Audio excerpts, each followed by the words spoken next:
대비성신 관음보살.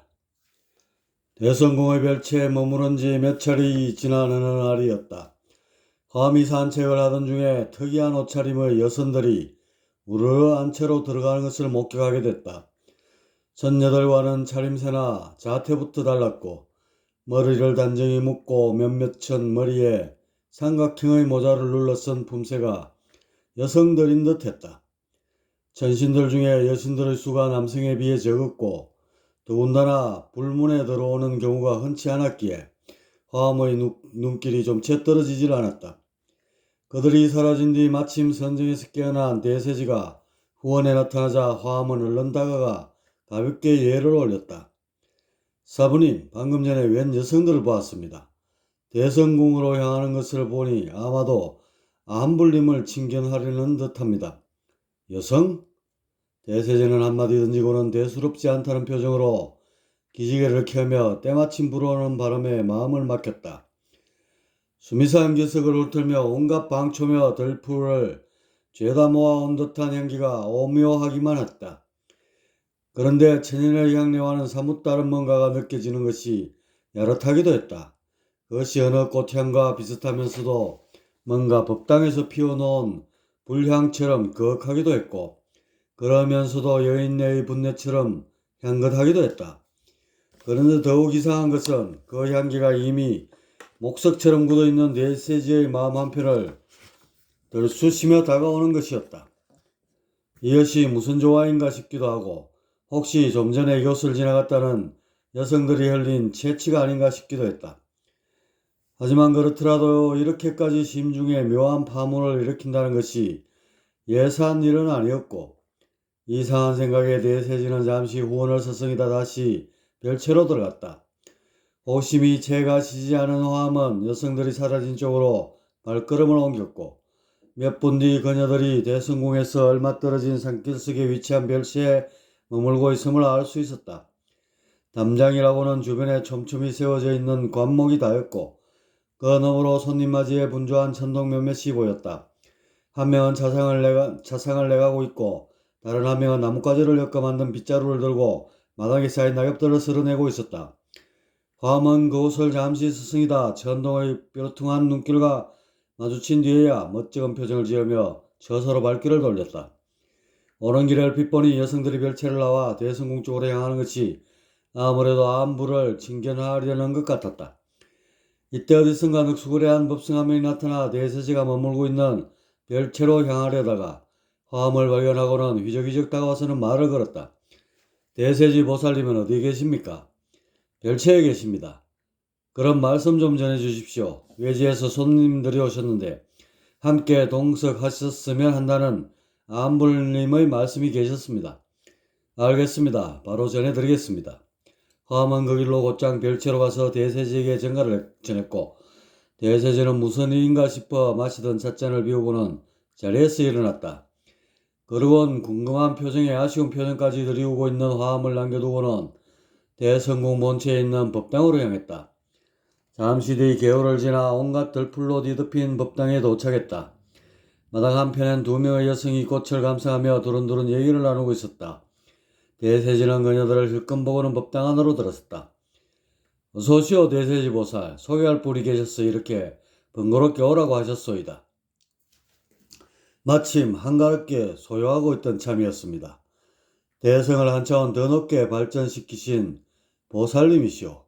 아무런 대세지에게 여성을 소개하고는 다시 그녀를 바라보며 대세지에 대해 짧게 설명을 하였다. 이분이 바로 불도에 호법을 기치를 세운 무도의 화신이라 일컫는 대세지 보살입니다. 처음 뵙겠습니다. 대세지라고 합니다. 대세지는 자신에 대한 소개가 끝나자 바로 고개를 숙여 예를 표했다. 그러자 여성은 고개를 그쪽으로 돌리며 거역한 미소를 지어 보이며 화답을 했다. 명성은 익히 들은 바 있습니다. 저는 관음이라 합니다. 관음, 어디서 많이 들었던 이름이다. 대세지는 순간 문수 보살을 만나러 올라가는 산길에서 스쳐 지나갔던 한 여신이 떠올랐다. 바로 그 여신의 이름이 관음이었다. 이렇게 다시 만나게 될 줄이야. 대세지가 당시의 기억을 떠올리며 감해졌자 이런 거의 심중을 헤아렸던지 관음이 고개를 살짝 끄덕이며 말을 이었다. 예전에 반야당 근처의 산길에서 잠시 뵈었던 적이 있습니다. 아, 기억하시는군요. 이렇게 다시 뵙게 될 줄은 꿈에도 몰랐습니다. 허허. 대세제와 가늠은 반가운 기색을 하며 제외의 인사말을 나누었다. 그러자 앞에 좌정에 있던 안불이 그 누구를 번갈아 쳐다보면서 껄껄 웃는 것이었다. 인사를 시켜드리려 했는데 이미 서로들 안면이 있는 모양이 외다. 허허. 워낙 자신만의 원력이 뚜렷하니 이참에 대성의 향방에 대해 얘기나 나눌까 하여 이렇게 자리를 마련했소이다.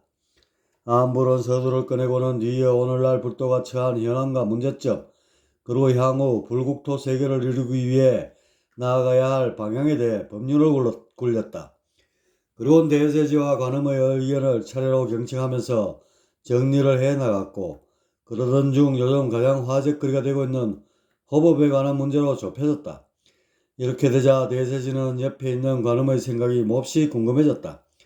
그녀는 과연 자신이 추구하는 호법부 창설에 대해 어떤 의중을 품고 있으며 또한 자신의 뜻에 지지를 해줄 것인지에 계속해서 신경이 쓰였다. 하지만 그녀가 헌법에 대해 말을 받는 모양새를 보니 그다지 지지하는 것 같지는 않았고 그렇다고 대놓고 반대 입장에 서 있는 것 같지도 않았다. 그녀는 헌법부 창설에 대한 것은 그저 조그마한 방편의 일정으로 여기는 듯했고 오로지 대자 대비의 실체만이 불도의 중심 문화가 되어야 한다는 쪽으로만 생각이 움직이고 있었다. 다소 고집스럽기도 했지만 모든 것을 자해하고도 남음 있는 그녀의 거룩한 미소와 낯빛에 어울리는 처사였다.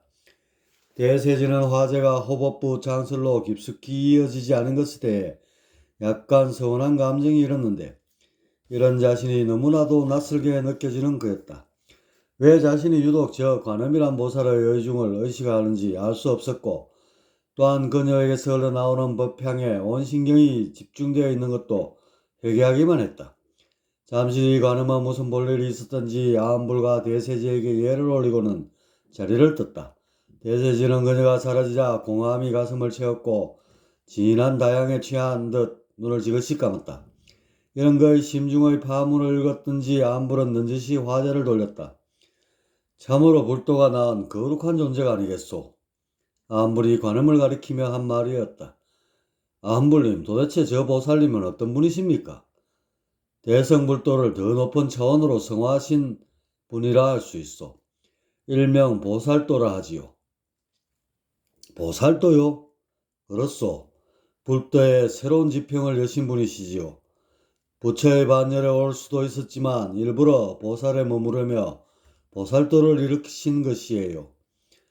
그 보살도가 안불림의 대성불도와 무슨 차이가 있는 것입니까? 그대는 이곳에서 쓰는 수레를 본 적이 있소? 대성거 말씀이십니까? 예전에 정토법당에서 학생으로 있을 때 견학을 간 일이 있었습니다. 그때 먼 발치에서 한번 봤는데 어마어마하게 크고 웅장했던 걸로 기억이 납니다. 대세지는 옛 기억을 늦추며 왜 안불이 그것을 꺼내드는지에 대해 생각을 모았다. 그 대성거란 것이 말이오, 익히 알다시피 행성들이 문명 완성을 할 때 걸러지는 퇴락기들을 태우는 수레이지요. 더 이상 윤회할 수 없게 된 처지의 중생들을 모아 새로운 형성으로 이주하게끔 하고 이로써 새 삶의 기회를 부여한다는 의미가 있지요.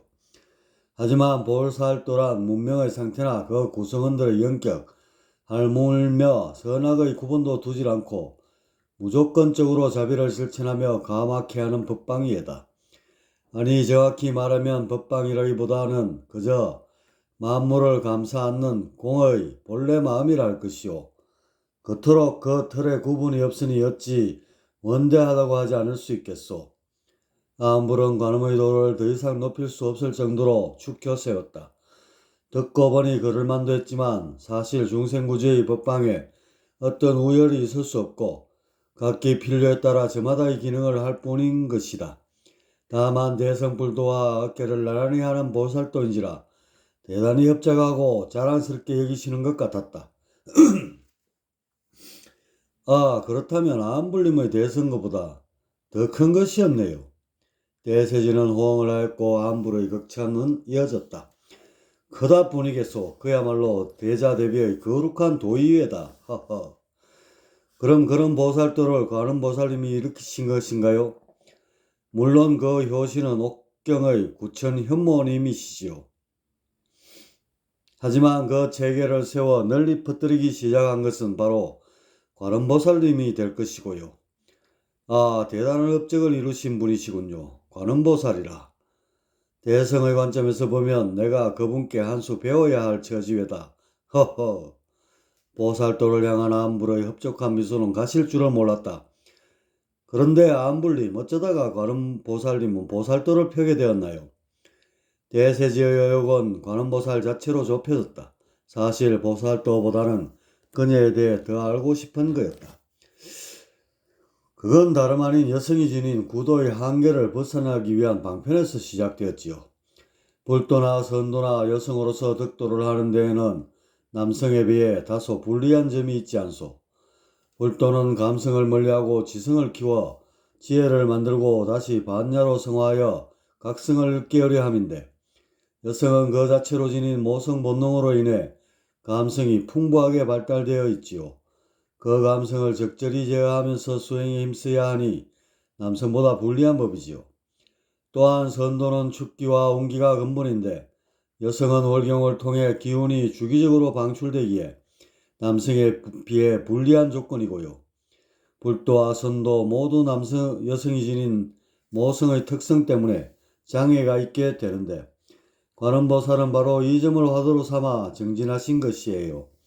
옥경의 구천 현모님을 스승으로 삼고 열심히 수행하셨고, 마침내 이 화두를 푸는 법리를 세우게 되었으니 그것이 바로 보살도인 것이라오. 다시 말해 여성이 지닌 감성을 장애로 보지 않고 오히려 그것을 키워 세상 모든 것을 어머니의 마음으로 감사 안는 것. 그래서 저절로 천지와 공명을 이루어 일심의 경지에 이르는 것. 이것이 바로 보살도인 것이외다.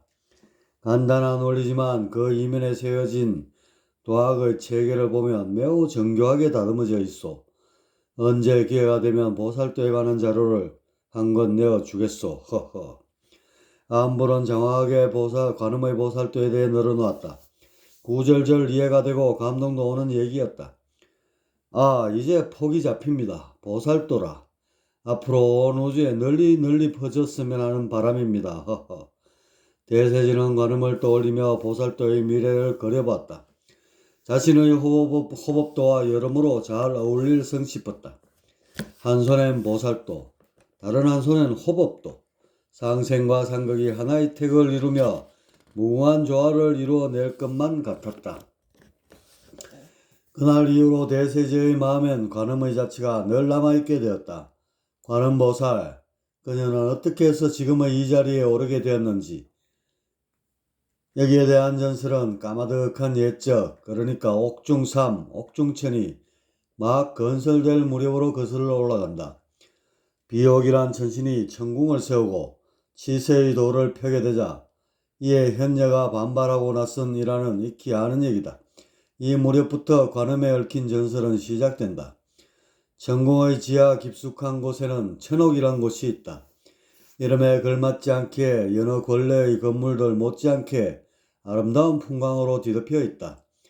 아담하면서도 화려한 장식으로 꾸며진 집들이 숲을 사이로 다소곳하게 놓여져 있고, 도처로 흐르는 청명한 겨울과 주변의 나무들이 한적한 동천의 정취를 표현하고 있다. 뭐 하나 부족할 것 없어 잘 꾸며진 곳이었건만 딱 하나 제약이 따른다. 그것은 한번 들어오면 누군가가 꺼내주지 않고는 밖으로 나갈 수 없다는 거였다. 그래서 감옥인 것이다. 하지만 아랫세계의 엄침하면서도 불편한 감옥과는 여러 면에서 구별되게 이름을 달리 천옥이라 한다. 아무리 경관이 빼어나고 생활의 편리가 보장된다고 해도 자유가 구속되면 죄다 쓸모없는 것이 되고 만다. 사실상 수행이란 것도 시공으로부터 자유를 쟁취하려는 것이 아니던가. 그렇기에 출입의 자유가 차단된 이곳 천옥에서의 삶은 그다지 썩 좋다고 할 수는 없다. 이런 곳에 여러 명의 천신들이 모여 살고 있었으니 바로 현녀를 비롯한 보시회의 회원들이었다. 이들의 계속된 한거에 참다 못한 비옥이 강수를 쓰고 나선 것이 그들을 이곳에 감금하는 거였다. 아방궁까지는 아니어도 그에 버금갈 정도로 호화롭고 아름다운 천옥에 갇힌 보시의 회원들은 모두 합쳐 5명이었다. 전에는 나눔회라는 이름하에 봉사활동을 펴왔는데 얼마 전부터 보시회라는 용어를 쓰고 있었다. 여기서 보시는 훗날 불도용어로 널리 쓰이게 되는데 일반적으로 알려진 봉사나 희생과는 적지 않은 차이를 보이게 된다. 불도의 보시는 불우 이웃을 돕거나 불사에 공헌하는 일반적인 베품을 말하는 것이 아니다. 그런 것도 포함되긴 하지만 원래의 취지는 수행의 한 갈래로서 취해진 것으로 사마타 수행과 더불어 철옹성과 같이 단단한 아상을 없애는 수행 가운데 하나이다. 사마타, 외계에서 오감을 통해 들어오는 모든 정보를 철저히 외면함으로써 분별을 종식시키고 아울러 나까지 부정함으로써 절대 경지에 이르르는 수행, 결과적으로 또 다른 집착을 만들어내어 한계에 걸리게 된다. 아상, 나라는 생각에 의해 이루어지는 정보의 이합집산, 아집과 일맥상통한다. 사마타는 일체 모든 것을 부정하여 아상의 설계도를 백지화하는 수행이다. 반면에 보시는 현재의 아상을 거두어 둔 채 베품을 통해 전체적 관계에 초점을 맞춘다. 주변과의 관계가 눈에 들어오면 외계와 공명을 이루면서 창조를 향해 저절로 움직이게 된다. 따라서 보시는 남을 도운 것이 아니라 자신의 창조 활동을 보다 적극적으로 이룬 것이 된다. 창조, 존재하는 의미, 절대란 것이 상대를 창조하기 위해 존재하듯 온갖 개체들 역시 나름의 창조를 위해 존재하게 된다. 창조가 원활히 잘 이루어지게 되면 재미와 보람, 가치를 수반한다.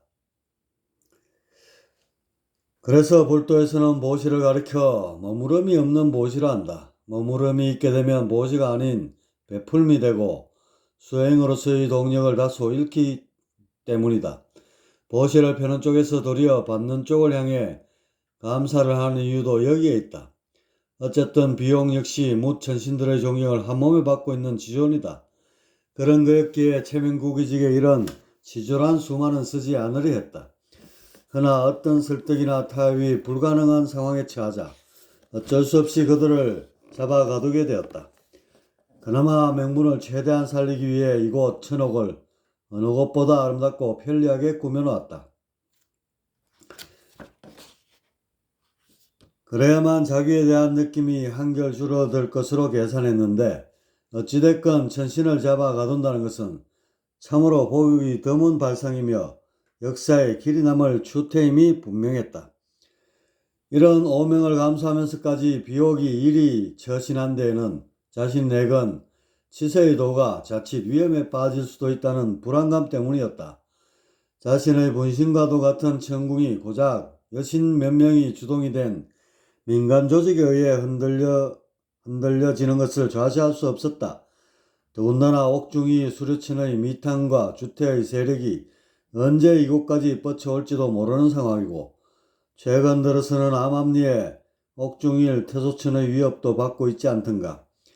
이런 혼잡하고 불안한 형세인지라 조그마한 돌멩이 한 개도 적지 않은 파문이 일어날 수 있는 법. 애초에 그런 불길한 조짐을 뿌리 뽑기 위한 본보기로 현녀와 그 측근들을 구금했고 그것은 여러 번 생각해봐도 그리 후회될 만한 일은 아니었다.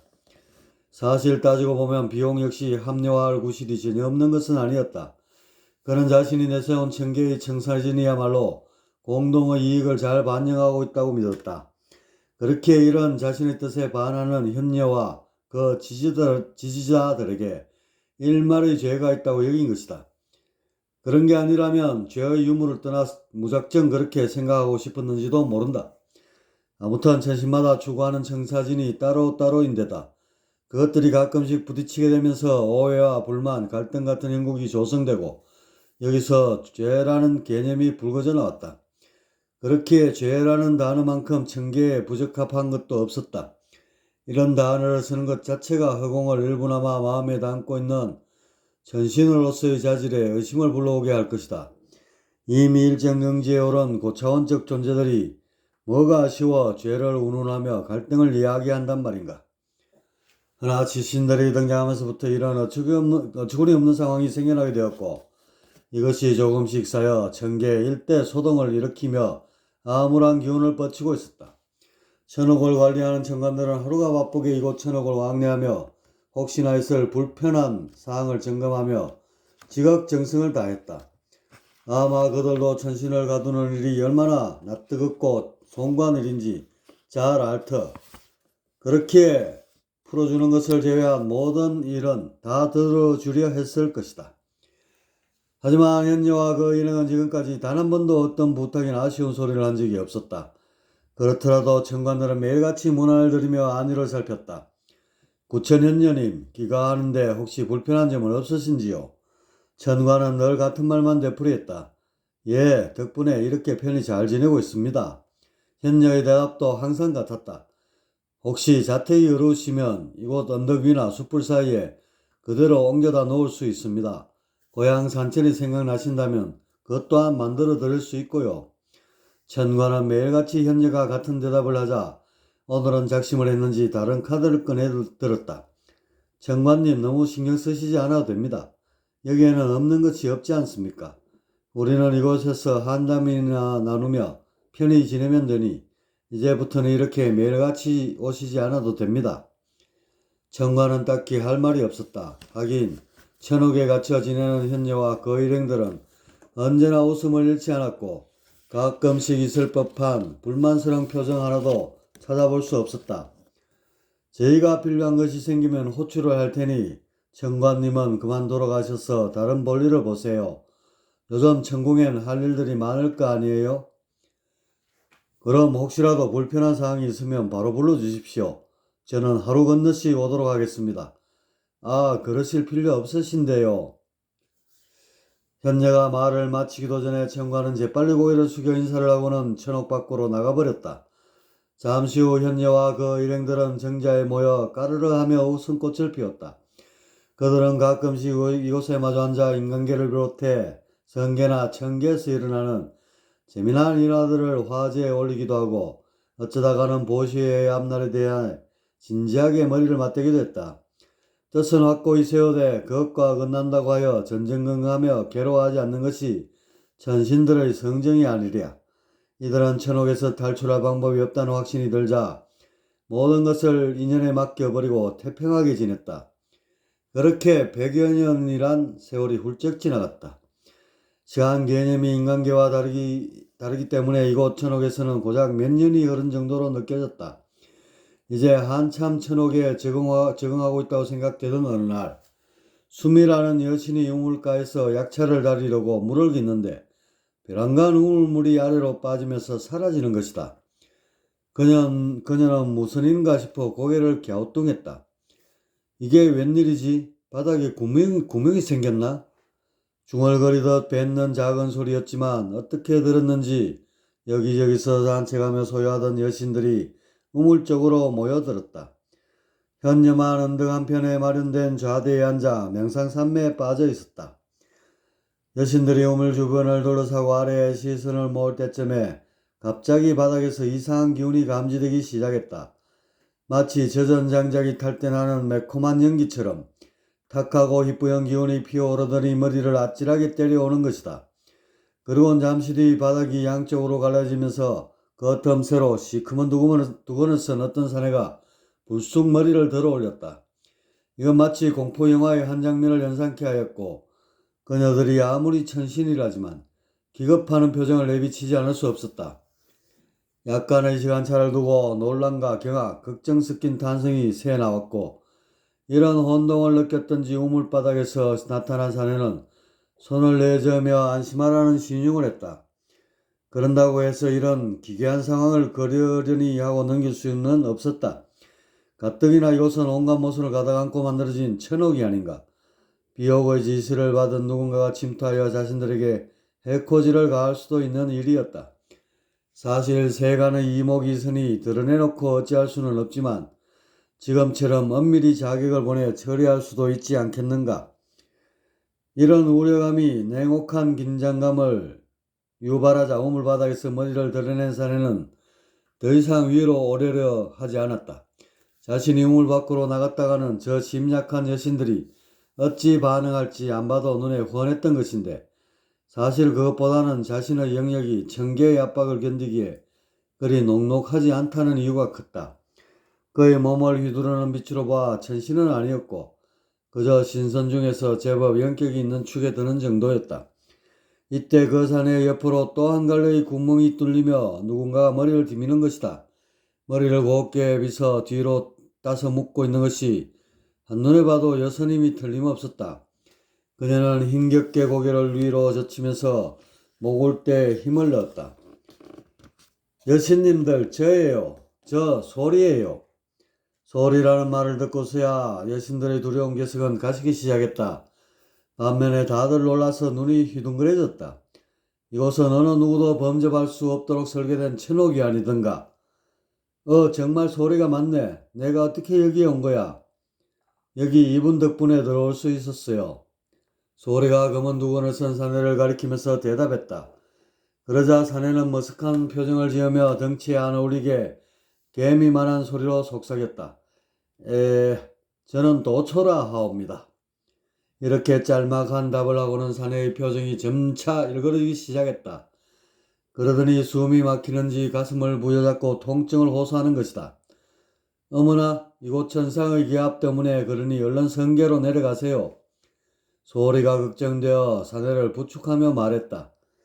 아무래도 먼저 가봐야겠어. 구멍은 30분 후쯤에 저절로 닫히니까 그 전에 서둘러야 해. 사내는 간신히 말을 뱉고는 우물 속으로 걸음아 나살리라며 뛰어들었다. 아, 성계의 분이셨구나. 그래도 그렇지. 단 몇 분도 견디지 못하고 곧장 달아나 버리네. 호호. 수미는 사내의 행색과 허둥대는 꼴이 재밌었던 모양이다. 이때 그녀의 옆에 있던 다른 여신이 소리를 보고 걱정스런 투로 말했다.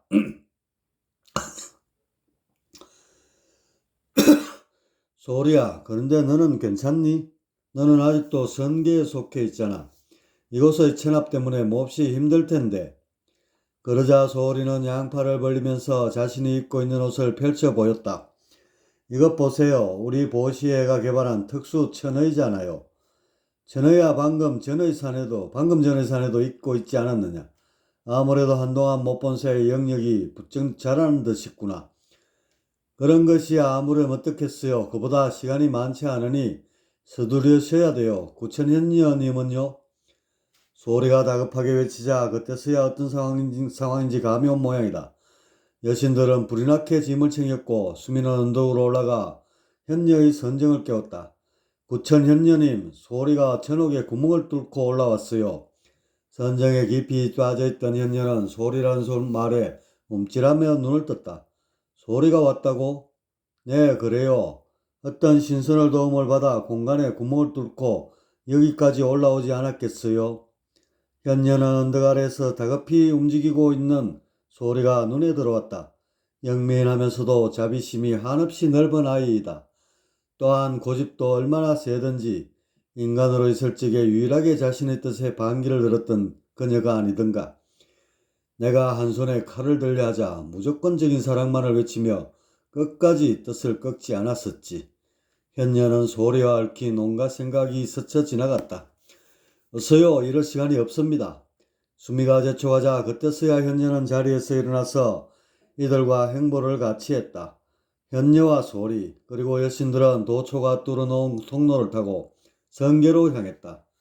어둑한 통로는 마치 음식물이 내려가는 식도처럼 꿈틀대며 이들을 하나씩 토해내고는 도초의 말대로 약간의 시간이 경과하자 흔적도 없이 사라졌다.